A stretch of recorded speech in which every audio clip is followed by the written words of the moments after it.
2K TV, we are back, man. It's been way too long. I've been away from y'all way too long. What do you say? I suffocate when you're away from me. So much love you take from me. I love doing these videos for y'all, man. It's been way too long, couple weeks, but that don't mean I ain't been working. It's been a lot going on, but nothing negative. I'm planning a huge vlog for y'all, man. This is my biggest video yet. I'm excited, bro. I'm excited, but that's not why we're here today. If you can tell from the thumbnail, we got something to talk about, man. Cleveland, this is for you. The Cleveland Sirens. We're gonna start off with them, man. The Cleveland Sirens have been announced as the newest WNBA team. We starting up shop 2028 season. I'm excited, man. You can see your boy 2K courtside, guaranteed, man. I gotta pay that ticket for the inaugural season, man. For at least a game or two, I gotta pay that ticket, man. You gonna see 2K TV courtside, man. 2028. Hopefully, what I'm hoping is, I hope JuJu stay in school another year, man. She's eligible for this 2027 draft, but what's the rush? What's the rush, man? I know that NIL bag is hitting. I know Nike is locked in with JuJu. You know what I'm saying? I know she's got unfinished business at USC. She wants to win a title. Hopefully, she can stick it out till the 2028 draft, and she will be guaranteed to be in Cleveland. You know what I'm saying?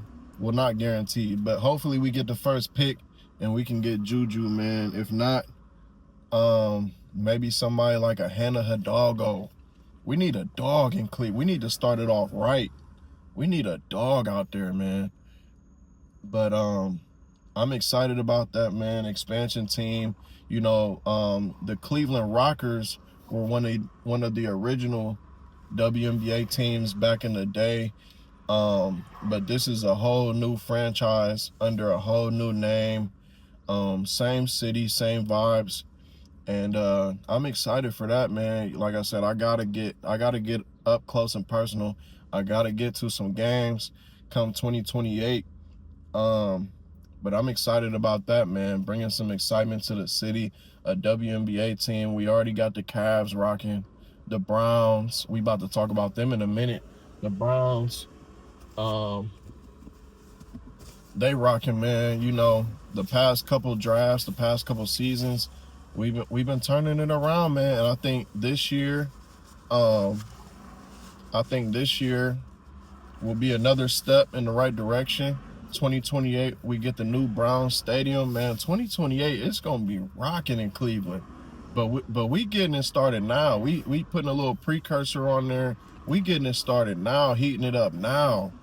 2028, new Brown Stadium, new WNBA team, man. I wouldn't be surprised the way the Cavs rocking if we win the title in 2028. The way the Guardians rocking, I wouldn't be surprised if we win the World Series. You know what I'm saying?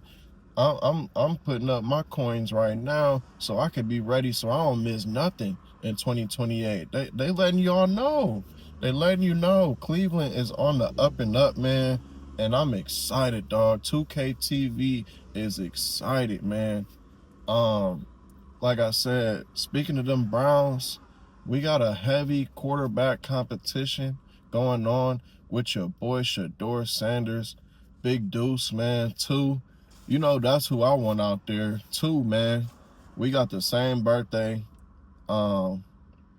We got a little bit of the same swag, man. I like what the young fella be putting together, man. He's matured in his interviews when they approach him with the nonsense.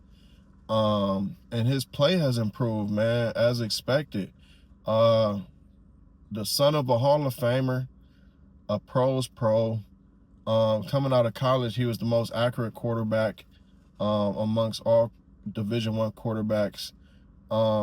I just don't understand what the gripe is with the NFL and Shador, with the Browns and Shador, man. Like, just put him out there, dog. He ended the season for the Browns, you know, as the starter. He looked better than anybody we brought in the building last year. And I'm not saying just hand him the job. I don't, you know, that's not even how my boy Shador get down. We don't want nothing handed to us. But every day, I'll listen to the Browns Insider. I'm tapped in to the Browns camp. I got eyes up there, man. Believe it or not, I got sources that are up there at camp, you know what I'm saying, reporting directly. And they saying Shador, all of but 2 practices since we started throwing the football around, all of but 2 practices, Shador has looked like the superior prospect, man. Deshaun Watson, I'm not even gonna get into all the off the field stuff, because you know, I'm not even gonna get into all that.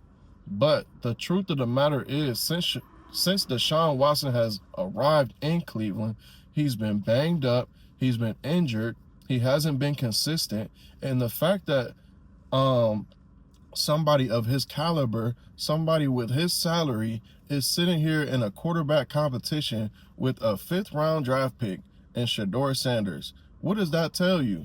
Does that tell you more so that Deshaun is not what we expect him to be, not what he was once of old? Does that tell you that Deshaun has lost another step?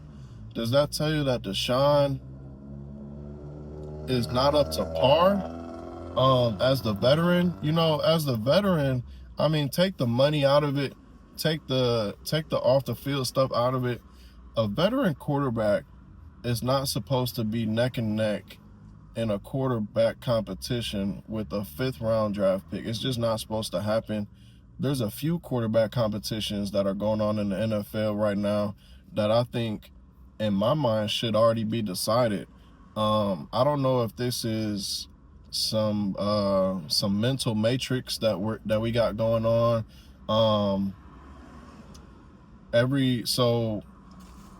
It's out of Deshaun Watson and Shador. Taylor Green and Dylan Gabriel are not in this QB1 competition. But each practice, Deshaun and Shador have been alternating with the number ones. You know, one day Shador will take the snaps with the number ones. The next day Deshaun will take the snaps with the number ones. That has been the case even before we put pads on. That's just been the case with this quarterback competition. Each quarterback has gotten an equal chance, almost equal, identical reps. And they've been going through some different actions, different parts of the field, seeing different setups and things of that nature. But something interesting happened yesterday.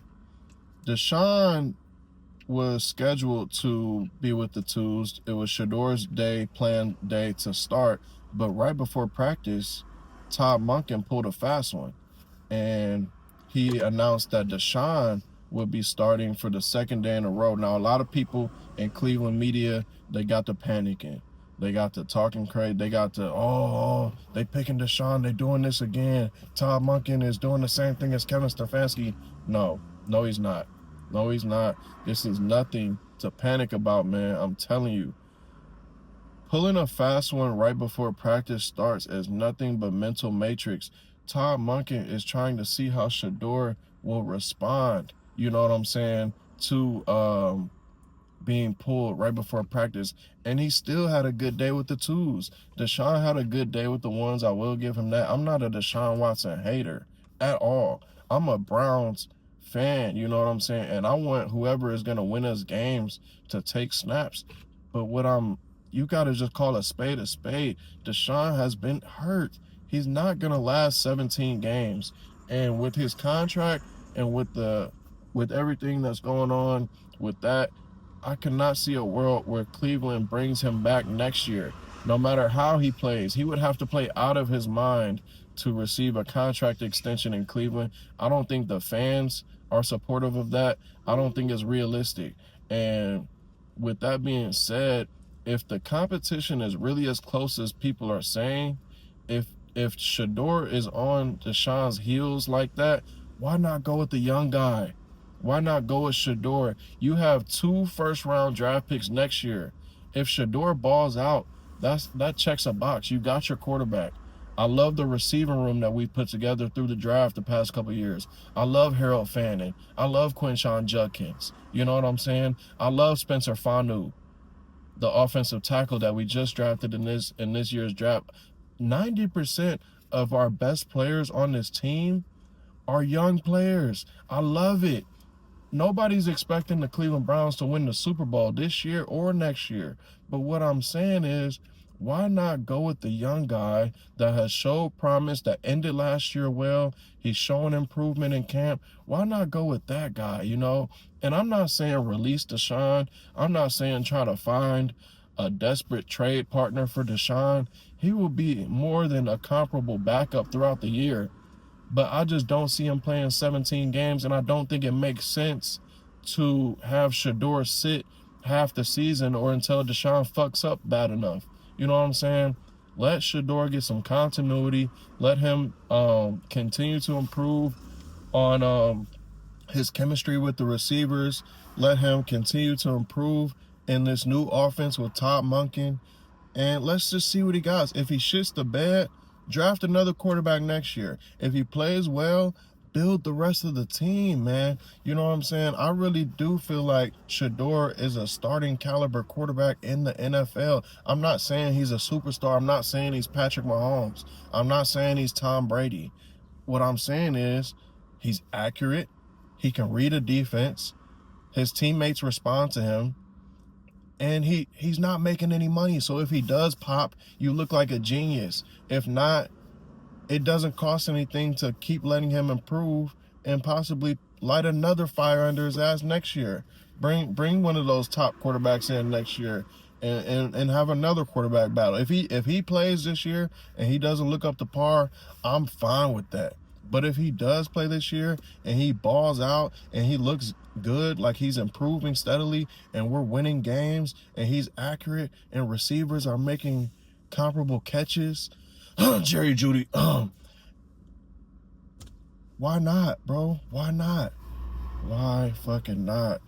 It got to the point last year where the last game that Dylan Gabriel started, I believe, fans with season tickets were boycotting the game. They boycotted the game. The fans of the Browns were saying they weren't going to show up for this bullshit. And I'm telling you right now, they will do it again if you try to pull it with Deshaun. I'm hearing stuff out of camp that in year 8, what is this, year 8, 9 for Deshaun, he's having trouble making throws inside the numbers. What is that? I don't know if it's timing, if his timing is off from coming off an injury, or if this is just where we're at now with Deshaun Watson. What I'm hearing the problem is with Shedeur. They did a little drill, at the line of scrimmage where the quarterback goes through his cadence and he tries to draw the line off sides. They were saying Shedeur couldn't draw the line off sides. I saw another report that said he did draw the line off sides. Even if that's what you're waiting on him to improve on, what better way to do that than in game, reading an actual defense, going play by play, seeing things in live action. If that's the only gripe you have with Shedeur and he's actually making these throws and he's actually making his teammates better and commanding the offense, does that not sound like a starting quarterback? They're saying Deshaun Watson is spending more time in the training room after practice than he does on the field. And this is, mind you, I'm not there. I'm not in camp. This is just what I'm hearing. This is just the consensus of what I'm hearing. And it's not one source. It's not one person telling me this. This is the consensus across camp. Just like it was the consensus across camp when Deshaun had a good day yesterday. I will give him his credit. Now, mind you, I'm telling you, as a Browns fan, I can just go off of what I see and what I hear. If Deshaun, week 1, is who you believe, Todd Monken, that can win us the game, start him. But if it's neck and neck like you say it is, and Shedeur is looking comparable, and he's looking like he's ready to make a year 2 jump, and the team is responding, I think it's perfect timing. To put Shedeur in, man. You know what I'm saying? Some of that action. That's all I'm saying. But nonetheless, Cleveland is on the up and up. Like I said, Deshaun is not playing 17 games. So regardless, we will see Deuce out there. We will see number 2 out there for the Browns sooner or later. And hopefully, like I said, man, hopefully we see JuJu in that Cleveland Sirens jersey come 2028 2K TV. I'm